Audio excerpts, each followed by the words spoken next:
Semenjak dah Covid ni memang akak punya perniagaan memang terjejas sangat. Habis tu sekarang ni nak tak nak akak kena meniaga online lah. Tak tahu pun kena belajar lah.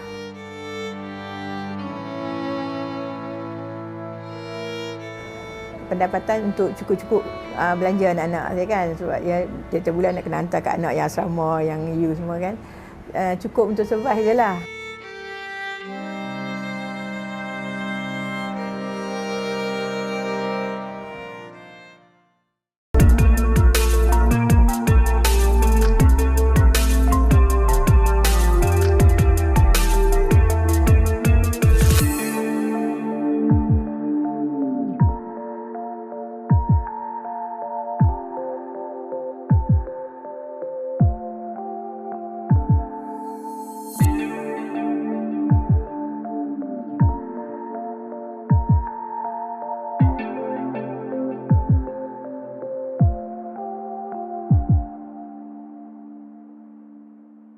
Nama akak Rosmawati binti Muhammad Yusof. Akak dah duduk dekat Flexi Johor ni nak hampir 21 tahun. So ada mempunyai 3 orang anak. Pekerjaan akak sekarang ni akak meniaga online pun ya, meniaga pergi ke masjid-masjid pun ya. Tapi buat masa sekarang ni dah masa Covid ni akak kena meniaga dekat rumah je lah. Macam pergi ke masjid-masjid tu tak boleh lagi kan. Meniagalah online. Meniaga online ni rasanya dengan meniaga yang kita biasa ni memang berbeza dia banyaklah. Memang terjejas banyaklah.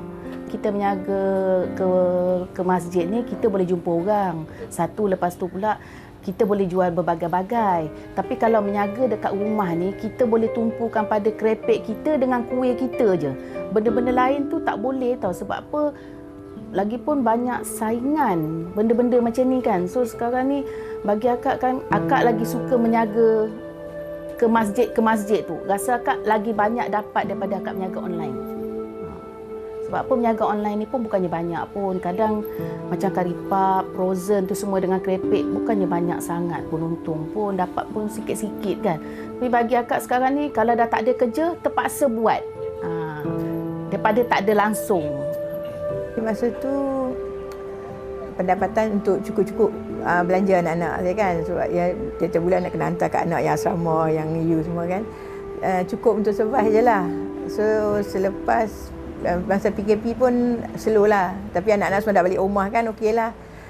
Jadi anak-anak pun tak diajar mewah. So kita apa yang patut je lah kan. Makan apa yang ada pun anak-anak tak banyak, tak cerewet kan. So kita ikutlah apa yang mak dia masak, sebab banyak makcik masak. Jadi safe lah kan. Banyak bantuan bagi kita masak. Jadi anak-anak pun okey lah. So pendapatan nampaknya lepas PKP ni alhamdulillah lagi boleh survive lah. Alhamdulillah. When we talk about vulnerability is very vast. When you talk about families, also it's not all size fits one. We found out that the female-headed households are most vulnerable, and we found during the study 3 key points. One is that the families headed by females were already vulnerable before crisis. So this crisis has deepened the misery, deepened the issues that they already have been facing. UNFPA, it stands for United Nations Population Fund, and we have been working hand in hand with the government for the last 50 years. 1 in 3 of the female-headed households expect their financial situation to be worse at the phase 2 of the study. It is also clear that there is a negative psychosocial impact of COVID-19 remains a major concern, whereby 1 in 5 household heads and roughly 1 in 3 female-headed households reporting feeling depressed.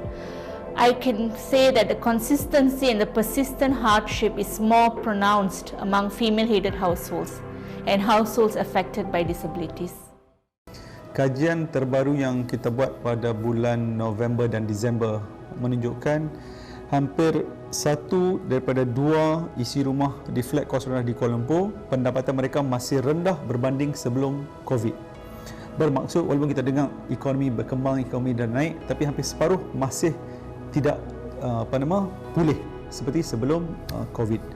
Yang paling terkesan adalah wanita yang bekerja sendiri, yang ibu tunggal, di mana hampir 6 daripada 10 pendapatan mereka masih berkurangan. Kalau nak tengok, nak imagine siapa yang paling terkesan adalah wanita seperti Makcik Kia. Mereka yang bekerja sendiri di sektor informal dan single mothers, ibu tunggal. Mereka yang paling terkesan kerana hilang pendapatan, susah nak meniaga.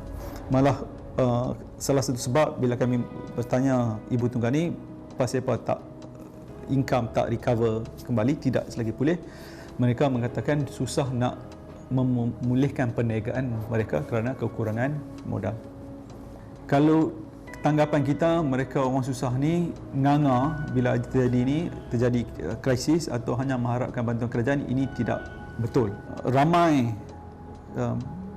mereka yang kami temuduga, kita interview, mereka adapt well, mereka change mereka punya strategi. Kalau dulu banyak kes, makcik itu dia meniaga depan masjid atau dia meniaga depan sekolah, masa MCO, PKP tak boleh meniaga, apa dia buat? Mereka tak duk nganga. Mereka meniaga dari rumah mereka sendiri. Mereka change location, business dia continue. And model business pun dia tukar. Dulu kalau dia meniaga ada gerai, lah ni dia buat jual online. Mereka ini cekal untuk menghadapi kesan COVID supaya mendapat pendapatan yang berlanjutan. Makcik ni sebab daripada awal memang makcik yang handle. Makcik yang cari nafkah sebab makcik tak kerja. So makcik tak ada, anak-anak pun tahu mak yang ni handle. So tak ada bebanan lah, macam dah biasa. Anak-anak pun dah tahu semua kan. Apa-apa mak. So tak ada masalah. Sebab tu dia orang interview makcik kan, makcik kata yang tadi makcik kata alhamdulillah makcik tak ada rasa tak rasa terbeban apa semua. Mungkin makcik bernasib baiklah agaknya. Single mother macam ni kan, beban tu memang rasanya berat sikit lah. Sebab apa, kita nak jaga anak, kita nak jaga rumah, kita nak jaga segi keuangan semua kan. Tapi macam akak, bagi akak dah biasa. Sebab apa, akak dah macam ni pun dah 10 tahun. So memang kita survive diri kita seorang-seorang aja. Tak ada minta bantuan sesiapa pun. Cuma orang kata yang boleh membantu pun anak-anak je lah.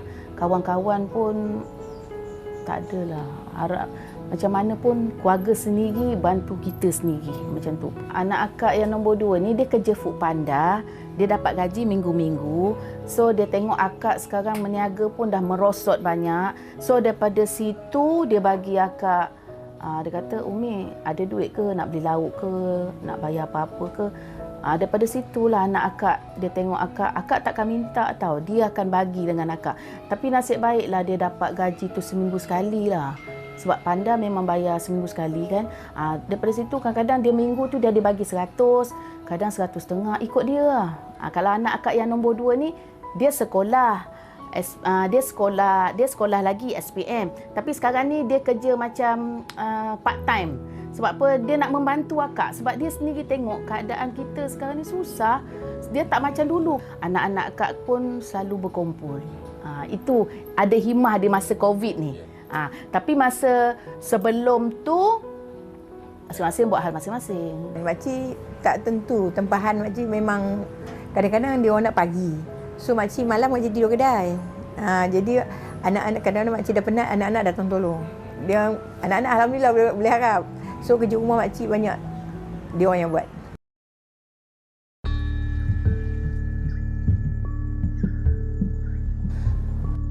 It's almost a year from the first one, and we still see that their poverty, their situation is still the same.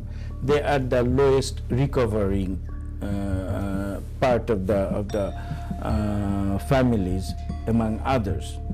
We appreciate that government has done a lot and have taken good steps, but the study shows that this part of the families, which is female-headed household, are lagging behind. And maybe this is a dialogue that we will have to put forward for the policymakers, that we may need to give a particular attention to this female-headed household. Banyak bantuan diberikan adalah hanya one off sekali sahaja. Itu pun bukan ramai mereka yang bekerja sendiri mendapat bantuan. Sebagai contoh, untuk mereka yang bekerja sendiri ada bantuan geran kas prihatin 3,000. Bukan semua yang tahu mengenai ataupun dapat. Bila tanya makcik, pasal apa makcik tak apply? Dia kata saya ada SSN, saya tak boleh. Saya ada enterprise, saya tak boleh. Akak cuma dapat yang prihatin, yang 500 tu, yang 3,000 tu kan. Tak layak. Dia tak cakap lah, tapi dia kata akak tak layak lah kak. Lepas tu akak minta tolong dengan orang pun, pergi kat pejabat KWSP pun cakap benda yang sama. Sama-sama menyaga, dia boleh dapat, kenapa kita tak dapat? Itu yang akak pelik kan.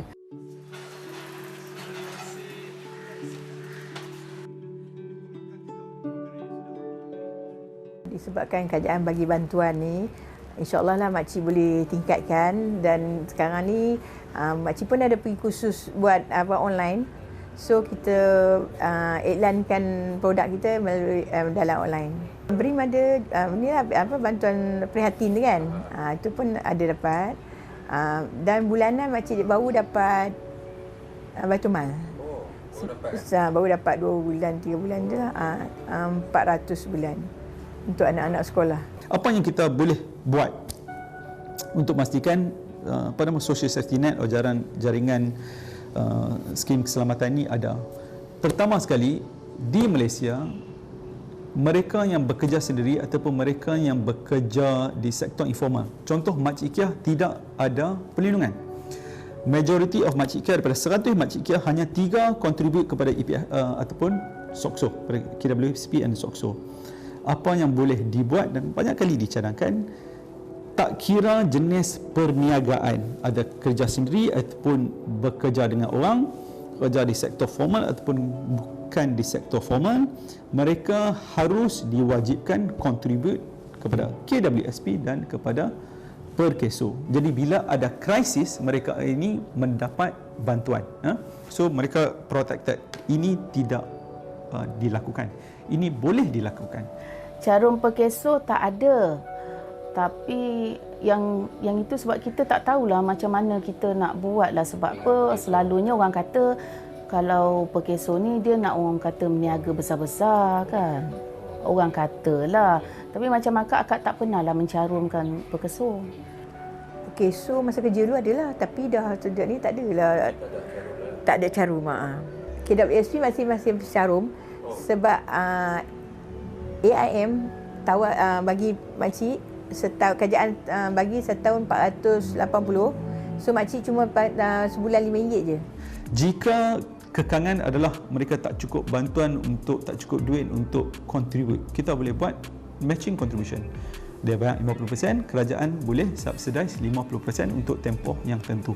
Ini paling penting, memastikan mereka yang bekerja, tak kisah jenis pekerjaan dan sektor pekerjaan, mereka dilindungi. Ini akan memberi lebih kebaikan kepada mereka yang terkesan, terutamanya ibu tunggal dan orang yang susah. Ini benda yang boleh dilakukan dengan pantas tanpa melibatkan kos yang tinggi. This is one disease in which age is such a major determinant. If you're old, you are more likely to get severe disease, you're more likely to die.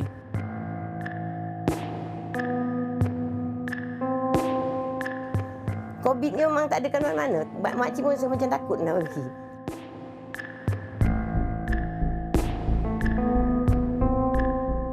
Saya takut bila kata tak diperlukan sangat, bila ekonomi kita down, nak buang kerja. Itu je yang saya takut.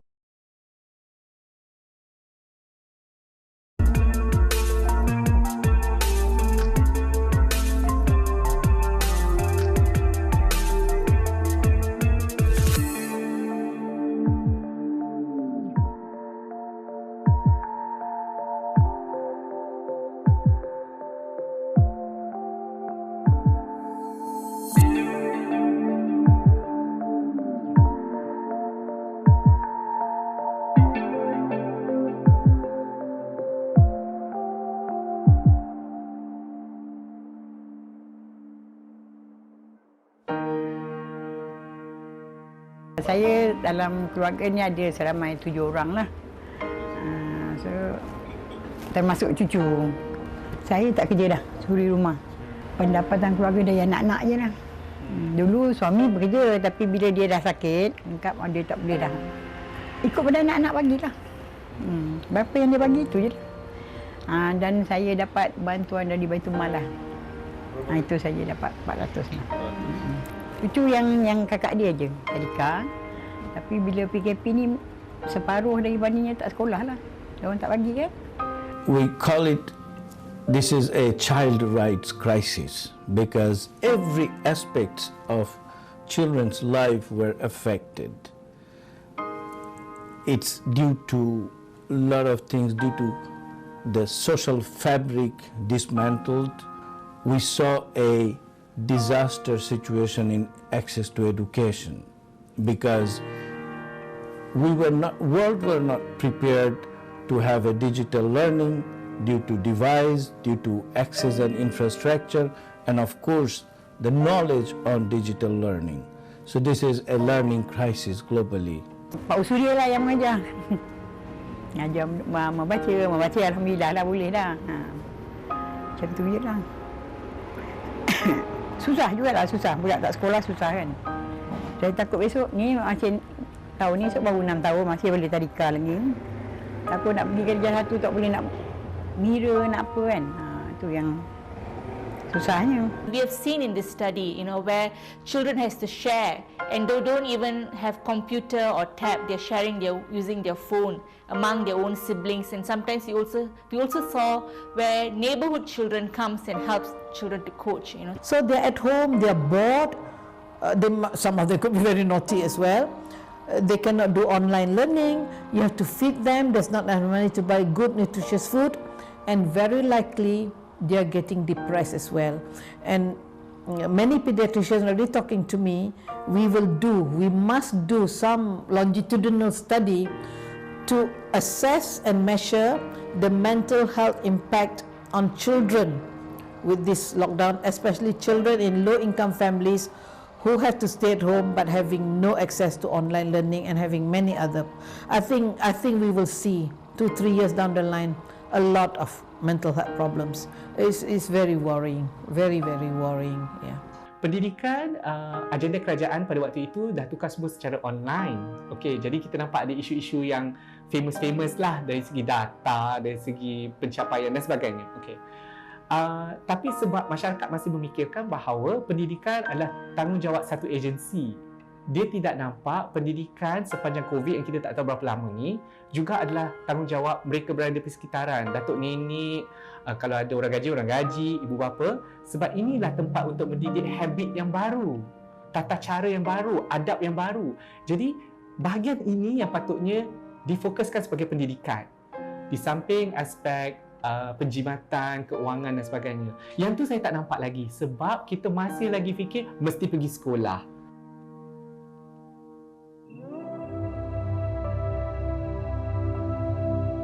Makcik memang masa tu macam tak boleh nak cakap pasal.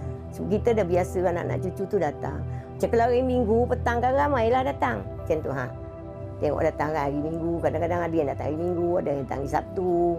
Macam tu. Masuk KP tu memang, ya Allah ya Tuhanku. Makcik ni tak pandai. Jadi kalau ada yang cucu datang tu, mak kita video call, mak siapa nak tengok pakcik, video call pakcik. Kita nak buat, kita memang tak pandai. I would be very depressed if I don't see my grandchildren. So I'm thinking of the mental health of the older people.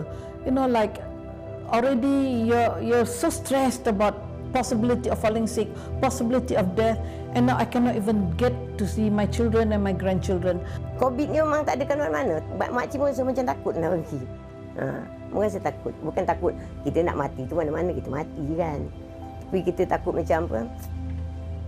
Kalau kita dah kena sekarang, dah semua kena kuarantin, anak-anak datang tak boleh, macam tu je lah. Tapi masa yang mula-mula tu memang kita tak pernah pisah dengan anak-anak. Seminggu tu mesti ada datang. Seminggu mesti ada datang.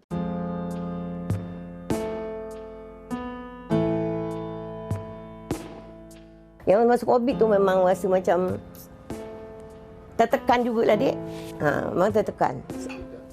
Sebabnya yang bawa tu selalu menantu. yang kerja CMB tu. Terpaksa pergi, bawa lah bil rawatan tu. Nanti sampai dekat Taman Semulin tu memang ada polis roadblock kat situ. Masa tu dekat tempat dia kerja ni, dia kata kena pula COVID. Ada yang kena COVID. Jadi dia dah kontak rapat dia kena kuarantin kat rumah 14 hari. Tu saya pun memang rasa susah lah. Yelah, anak yang ada kerja. Tak terpaksa lah. Saya suruh menantu tu, mintalah tolong. Orang ni cuti, kena buat abah. Sebab kalau tak cuci memang tak boleh. With MCO, you can't leave the house. So it could be the husband who used to go to work and is diabetic or hypertension. Now the husband is retired, the husband stays at home.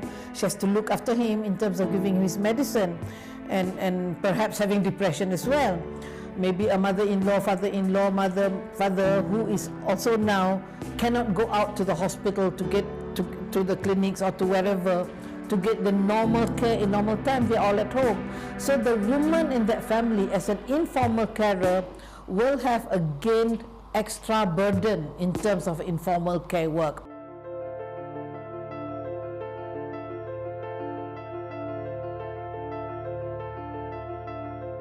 Ekonomi kita parah. Memang parah sangatlah. Yang saya takut jangan, sebab anak saya yang perempuan ni dia kebudayaan. Kebudayaan ni jenis tahun sambung kan. Dia bukan tetap. Saya takut bila kata tak diperlukan sangat, bila ekonomi kita down, kena buang kerja. Itu je yang saya takut. Itu yang macam rasa macam sempit lah kita. Sebab kita pun dah tak menjaga cucu. Dulu kalau kita menjaga cucu, adalah sumber kita, entah anak-anak bagi kan. Yang tu bagi 300. Jaga anak dia, dalam makcik dalam sebulan tu makcik dapatlah 1,000 kan. Untuk bagi sikit. Jadi bila dah macam ni, macam bulan ni kosong je lah. Dah 2 bulan ni kosong dah, tak ada. Budak pun tak sekolah. Kalau sekolah memang letak sini. Because of the low, reduced income on the families, due to the lack of access or reduced access for quality food, malnutrition went high globally. Pengambilan protein berkurangan, pengambilan buah-buahan berkurangan, pengambilan mi segera naik. Bila income jadi kecil, so you optimize your makanan. Berbelanja di rumah pun kita kena, maknanya daripada dulu kena separuh tu kena hilangkan lah.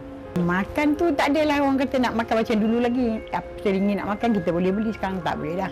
Beli benda yang perlu, maksudnya apa yang boleh tahan. Telur, sardin, ikan bilis. Itu standby banyak kat rumah. Sedangkan macam kita nak beli lauk-lauk basah kat luar tu tak ada lah. Nak beli yang orang kata mewah-mewah sangat, nak beli ikan pun tahulah sekarang harga macam mana kan. Ikan kembung pun dekat RM20. Jadinya nak beli macam mana?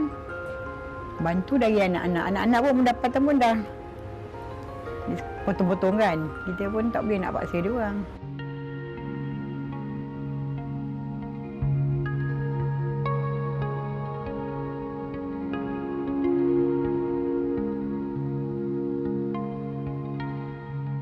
Ada juga bantuan. Tak ada. Tak ada. Tapi dia bagi bantuan makan je macam tu. Di BKL dia bagi 100 gitu. Ada yang kerajaan bagi tu dapatlah 1,000 tu kan. Yang dia bagi tu tu adalah dia bagi. Ini COVID ni dia BKL bagi kita percuma. Percuma daripada bulan 3, bulan 4. Dia bagi kita tak payah-bayar lah. Apa yang nak bagi tu kita kumpulkan, kita agih-agih lah. Cuma yang tersangkut macam duit air, duit rumah okeylah kerajaan stop dulu kan. Duit api macam tu je lah. Macam makan adalah NGO bagi kadang-kadang bagi beras kan. Telur adalah, minyak keperluan lah. Baitul Mal ada, itu tiap-tiap bulan dah. Sejak suami sakit tu, lepas tu dia datang rumah, dia tanya tengok cucu saya bela kan. Lepas tu dia bagi tu. Untuk suami, sebab saya dengan suami pun ada sakit, dia bagi kan, semua dia datang. Lepas tu dia bagi bantuan perubatan untuk alat-alat suami lah. Bantuan kerajaan yang biasa tu yang diorang bagi tu, TPN apa? 1,200, makcik kalau 1,200, makcik yang penting rumah, api, air. Memang makcik simpan tu. Makcik ambil duit pencen kan, itu makcik simpan tu. 400 tu makcik simpan. Kalau bagi pencen tak cukup dek. Kalau makcik rasa makcik nak macam, kalau bantuan macam dibeli barang-barang macam ni, mungkin Kalau kita minta Baitul Mal, katakan ke Baitul Mal ada, kalau kita minta makanan, dibagi makanan macam susu, macam tu. Tapi kalau dia bagi kita lah macam 200 ke sebulan, kita pun boleh nak apa, macam-macam lah kita boleh nak beli kan. Kalau dia bagi 200, kita boleh tambah nak beli sayur sikit ke, macam tu. Itu je lah. Our aim on this study is to create an empirical study that provides the Malaysian government with insight on structuring their budgets as well as social infrastructure to ensure that no Malaysians are left behind during and after the pandemic. As a very popular word says, for every crisis has a silver lining, and we believe that through an in-depth understanding of Malaysia's urban poor, which is covered in this study, we can prepare a more robust and all-encompassing safety net so that the vulnerability is no longer a status applied to any Malaysians. Because of the COVID pandemic, which is identified as a current gap in the country's social security and benefit system, which naturally tends to have the biggest impact on socially and economically vulnerable groups among us, especially the elderly, the women and the children.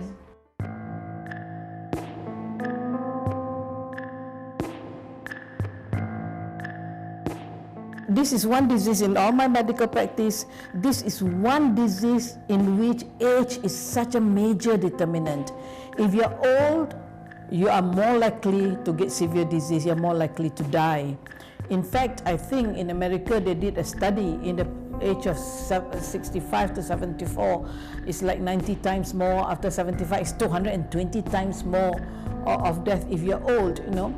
And if you have comorbidities, that's even worse. So this is one disease where age is such a major determinant, so much so in almost all countries that have decided to give the vaccine, that the top priority to get the vaccine will be frontline workers and old people. So the impact of COVID on the old people is really very, very serious. Yeah. Sejak suami kena accident, kerana terpaksa berhenti kerja lah.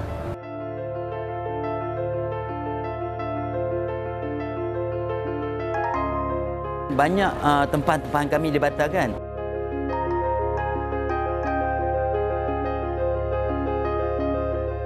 How long this pandemic going to be here and how and when it's going to end? When you talk about survival, yeah, how do we survive?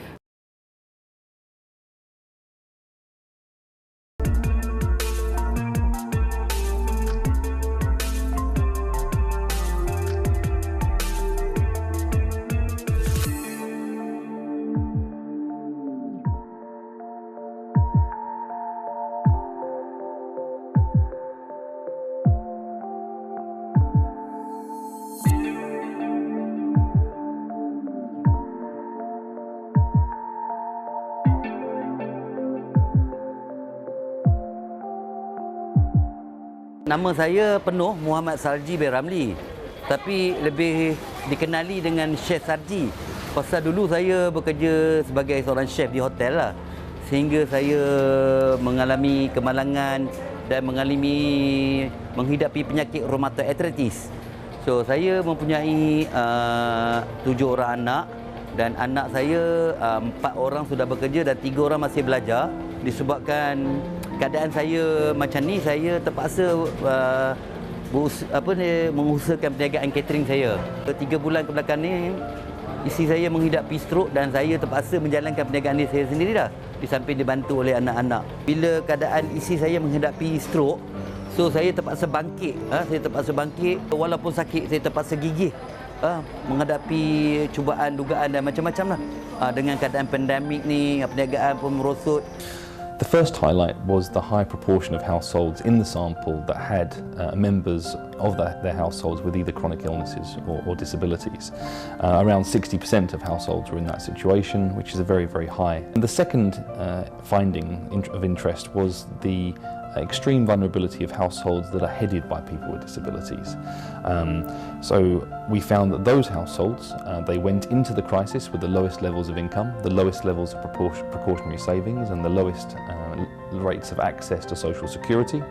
They were most heavily affected in terms of their incomes during the crisis, and then they recovered slower. Banyak tempahan-tempahan kami dibatalkan sebab saya banyak membekalkan makanan untuk kursus-kursus kerajaan. Jadi pihak-pihak yang pelanggan kami ni tak dapat mengadakan kursus dan berbagai lagi aktiviti lah. So saya terpaksa bertahan lah untuk sementara ni kan. Bila tempahan dibatalkan, so saya cuba mencari hasil daripada plan B. Yang ni plan B saya buat COD, ambil tempahan daripada WhatsApp lah, Facebook lah. So alhamdulillah ada sambutan yang menggalakkan lah. Pendapatan tu saya kira on average sebulan. So pendapatan dikatakan boleh drop sampai 40 to 60% lah daripada sebelum ini.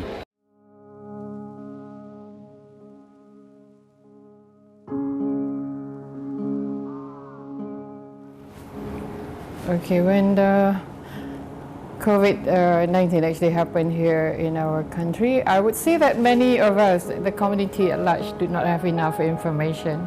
So when you talk about people with disabilities, so just like us, it's like, the information or the question, everything come back to us. So we're kind of like tight in the sense that we do not have sufficient information same time. When government decided to actually to have MCO during that time, so it became a big issue because we're not prepared for that kind of situation. What are we supposed to have, prepare the basic needs for food and things like that? We actually do the necessary in the beginning, we try to get as much sponsor as we can to extend food, and we work together with Grab, and that actually helped us a lot. They actually provide us with the contacts and information, and we do the rest. So we use that network that we have with Grab. So with our affiliate members outside Klang Valley, so what we did was we collect as much information or data about them, those who needed help and things like that. So, and we found out there are about 1,000 over families who actually needed help and assistance. And when closer to MCO and it was seriously implemented, so there is no way to actually move about and send things like that.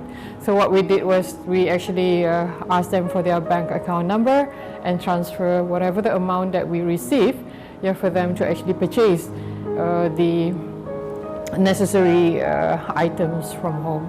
Daripada segi perbelanjaan keluarga saya terpaksa mengamalkan sikap jimat cermat lah. Banyak makan, contohnya kurangkan keluar belanja, kurangkan shopping tu.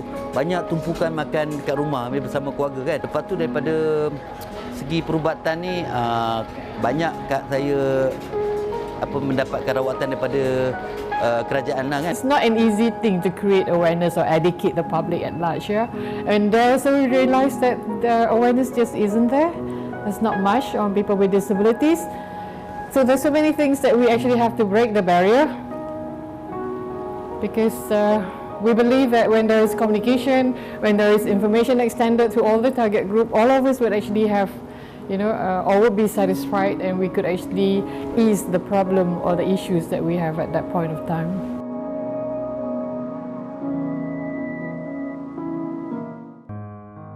Nama Mazna binti Abdullah. Suami Ramli bin Madera. Kak Nal duduk di sini dah 28 tahun. Keluarga yang duduk dengan Kak Nal ada 4 orang. Yang dah berkahwin 3 orang. Sejak suami Kak Nal accident tahun 2010, dia koma sebulan. Lepas tu dia hilang bayi kekal 100%. Lepas tu doktor cakap masa tu hidup dia untuk 50-50 saja. Sebab kecederaan dia parah kan. Kerana terpaksa berhenti kerja lah. Sebab banyak kan kerana kena pergi hospital buat rawatan.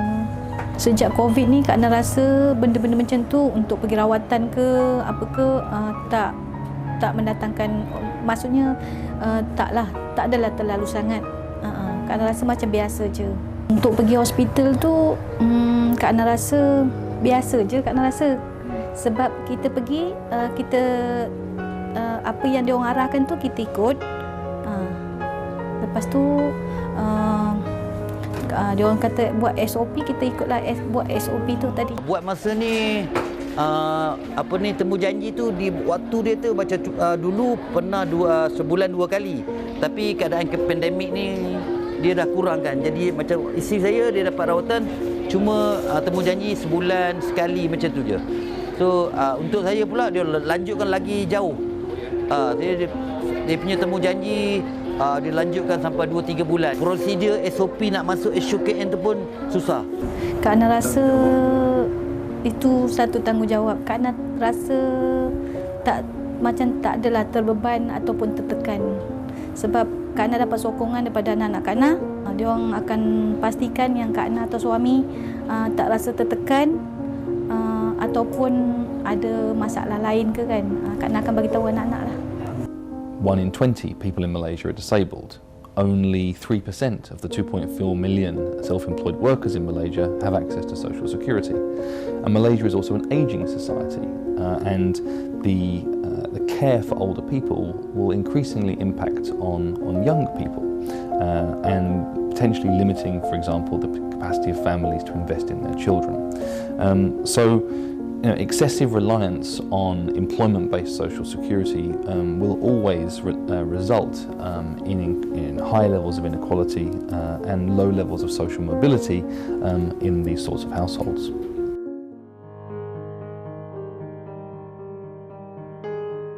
Kak Ana rasa untuk bantuan-bantuan ni seharusnya diteruskanlah.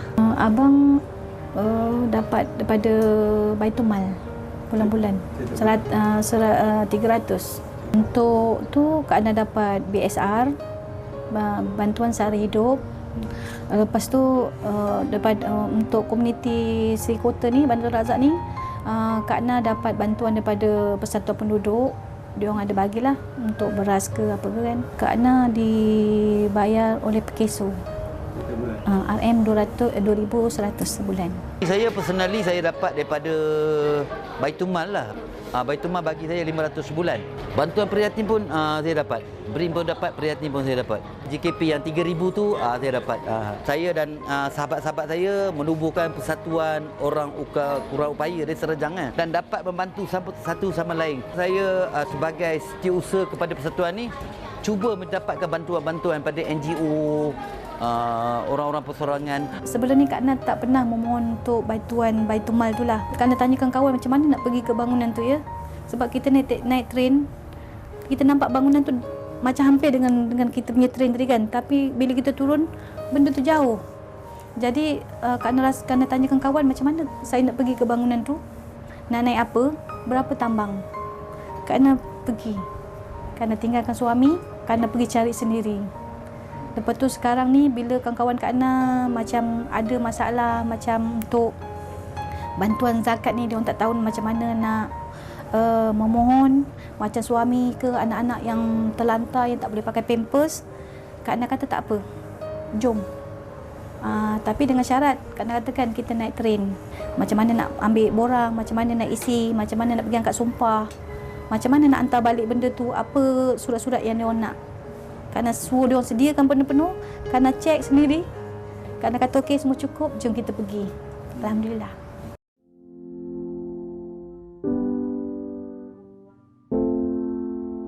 The government is trying their very best to actually provide and to actually have the alternative to education by having it online. Many of them who are under the B40 group, there is no, they don't have those electronic devices to actually fit into the e-learning concept.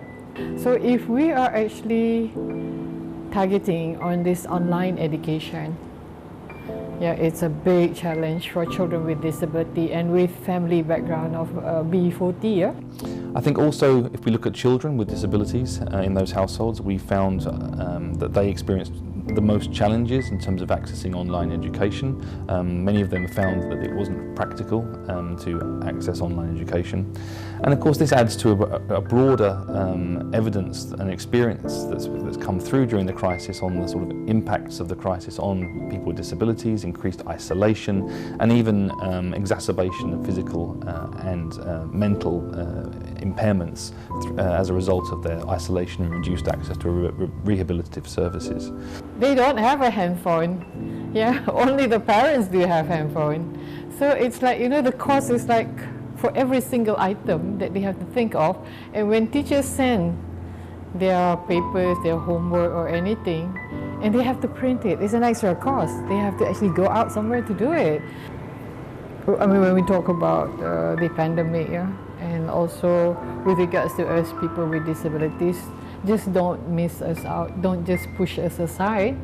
Majority, like, you know, out of job at this moment, or kind of like if they are actually working on their own, surviving, but how do they actually go about doing it? That kind of problem, if it continue, is going to actually affect the socio-economy aspect of people with disability itself. So it's just like what everyone says, that we don't know how long this pandemic going to be here and how and when it's going to end. Sebelum ni saya meniaga kek 6 tahun, tiba-tiba dia suruh saya stop. Kat 3 bulan enggak lah saya terkandas duduk rumah mak saya sejak PKP tu.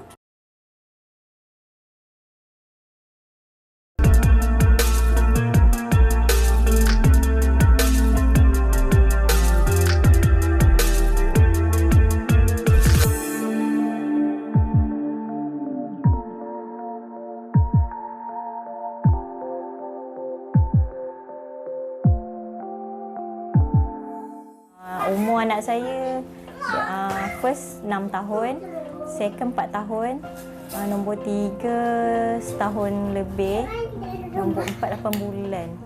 Saya suri rumah lah, tapi saya buat online bisnes juga dekat rumah. Husband dia kontraktor buruh kasar.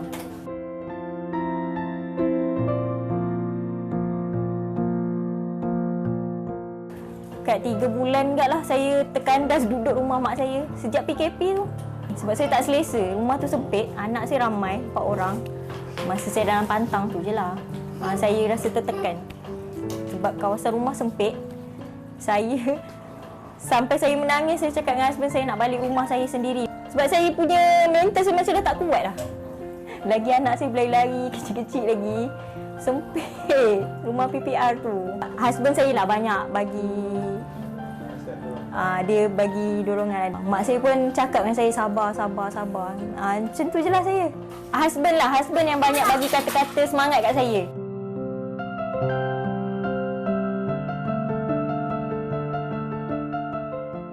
Kena beratur satu hal.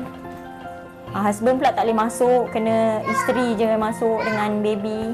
Tu memang susah sangat. Perit lah saya. Nak pergi buat ujian darah, kena panggil husband kat luar pula. Kita dah tengah pantang. Teruk lah. Masa PKP ni, saya dalam mengandung tengah syarat pun kena beratur. Tons and tons of women who are in this situation where they are all struggling to find a balance. While there are no clear solution because childcare services are now ridden by conditions, so what then happens to mothers who need to work from home and who have children who are under the age of 3 who need their constant care? How are they supposed to have interviews like this, as well as to attend meetings and to be able to write reports and to finish up the work that they're supposed to do? The most important thing is really at this point of time to seek help, to use the assistance and the kindness of family, spouses, neighbors. Now is really not the time to be shy. If someone is offering you even an hour of childcare to assist you with it. Kena pergi klinik juga. Susah bagi saya sebab time PKP juga, saya tak boleh bawa semua. Saya kena tinggal anak-anak saya pergi kat rumah adik saya ni. Baru saya boleh bawa seorang. Kadang-kadang adik saya dia ada kerja dia, susah, tak ada orang nak jaga anak saya.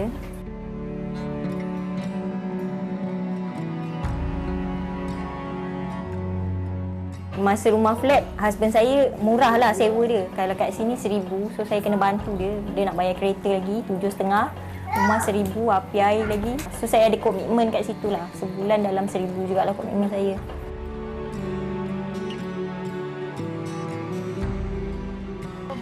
Hai korang yang baru masuk, minta tolong share-share. Kita nak saja je, kita nak try jual beg. Saja je. Yang pertama kita jual. Sebelum ni saya meniaga kek 6 tahun, tiba-tiba dia suruh saya stop. GKP je lah saya tak dapat, yang tu saya sedih. Baru ni buat tak lulus sebab dia kata agensi tak wujud. Menangis saya tak tahu nak buat macam mana dah. Saya nak cover balik tu tak boleh. Sebab barang kek saya, barang kek memang dia ada expired date dia. Semua barang kek saya tu semua saya buang. Tepung habis, pewarna semua habis. Barang kek sangat-sangatlah mahal. Saya nak cover balik lah, macam mixer saya rosak. Saya nak pergi repair, tak ada duit lagi. Last sekali saya cakap tutup je lah bakery ni. Sebab kalau saya buat kek, saya kena ikut masa customer. Saya pernah buat, hampir anak-anak saya terabai. Makan diorang tak ada time. Perniagaan bandar saya alhamdulillah lah. Sejak saya buat perniagaan ni, saya tak fikir apa. Memang saya sendiri. Tahu-tahu husband saya tanya, barang bandar siapa ni? Saya cakap saya punya. Mula-mula saya buat live siang. So saya tak ada masa dengan diorang. Lepas tu saya fikir balik, saya bagi diorang tidur semua. Pukul 1 pagi sampai pukul 3 pagi saya live. Hari-hari sampai sekarang. Kadang-kadang extend sampai pukul 4.30 saya live. So we find that working mothers have a higher mental load since the pandemic has come about, and they are particularly emotionally and physically more drained than usual. And what mental load really means is not just the chores or tasks that you can put on a calendar, but really the other things that as a mother, as a woman, they would have to be responsible for. So we're talking about areas like caregiving, household chores, educational support, emotional support of the children, which are mostly done by mothers, and while juggling their usual workload that needs to be done from the whole aspect of working at home.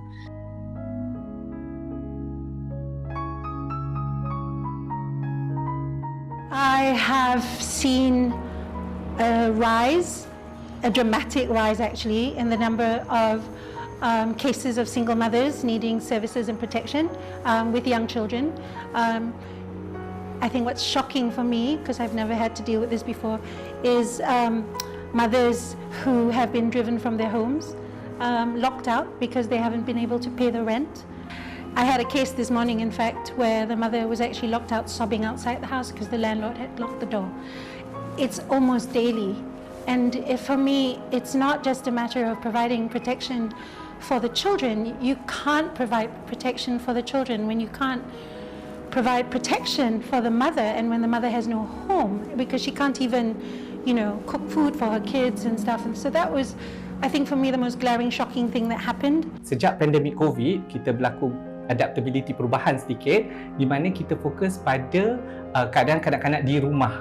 Jadi kebajikan keluarga itu adalah penting, sebab kalau kebajikan ibu bapa tu dari segi pekerjaan, wang ringgit, makan minum, tempat tinggal, pakaian tu terjaga, anak-anak akan selamat. Jadi objektif persatuan saya, persatuan untuk anak kita atau Puak Payung tercapai sebab kebajikan kanak-kanak terjaga, mereka berada di tempat selamat, ibu bapa senang hati, tak ada stres, tak ada pukul anak dan sebagainya. So sehingga kini, pada tahun ini, kita akan teruskan juga advokasi tempat selamat kanak-kanak, tak kisah di mana mereka berada.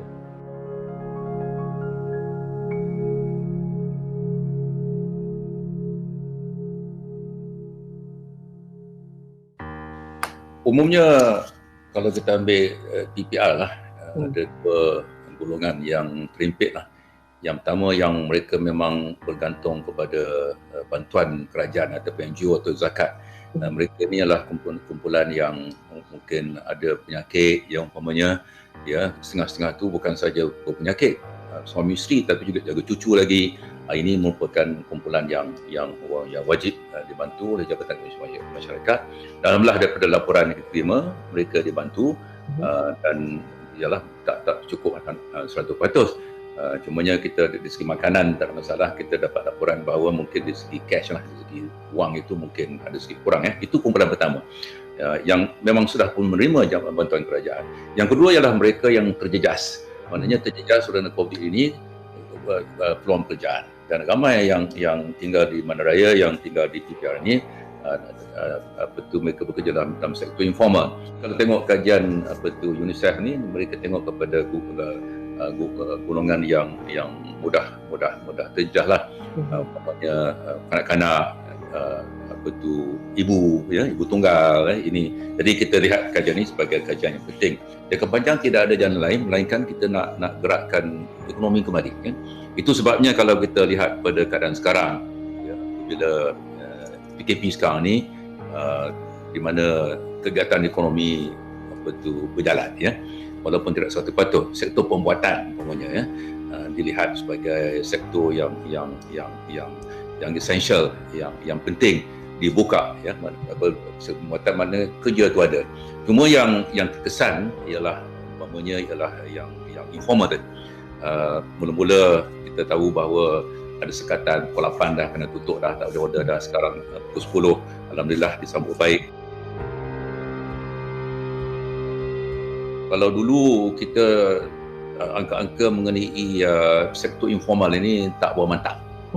Kita nak bantu rakyat Malaysia, umpamanya Geran Prihatin Nasional ni untuk membantu PKS yang terjejas. Bila kita nak bantu, kita tahu lebih kurang ada 900,000, tapi bila kita turun ke bawah, dia setengah tak daftar. Ini contoh lah, maknanya ia menuntut kita untuk mengetahui secara lebih terperinci, dan kita kena bekerja dengan komuniti. Kalau di konteks kemiskinan bandar umpamanya PPR, jadi kita kena mikro, dia kena pergi ke PPR Datuk Keramat ke seluruh negara lah, Subang ke. Jadi ini maknanya kita kena kerja dalam keadaan baru. Peranan Jabatan Kebajikan Masyarakat besar peranannya, tapi lebih lagi dalam keadaan frontliners, Kementerian Kesihatan. What COVID-19 did was sort of show the gaps in terms of not providing services and things that were needed by the very, very poor and marginalized. You need shelters, you need halfway homes for these mothers who've been driven out of their homes. You need to, in every state, there has to be some kind of safe house and shelter for these mothers and their children. The government needs to work much more closely with NGOs and groups that work with people. I mean, the government has to think of new ways to be able to provide subsidies, supplies, and cash so that there's some dignity in terms of choices that they give to the poor. And if you don't have money and you don't have help, then ask the NGOs and ask the other organizations to help.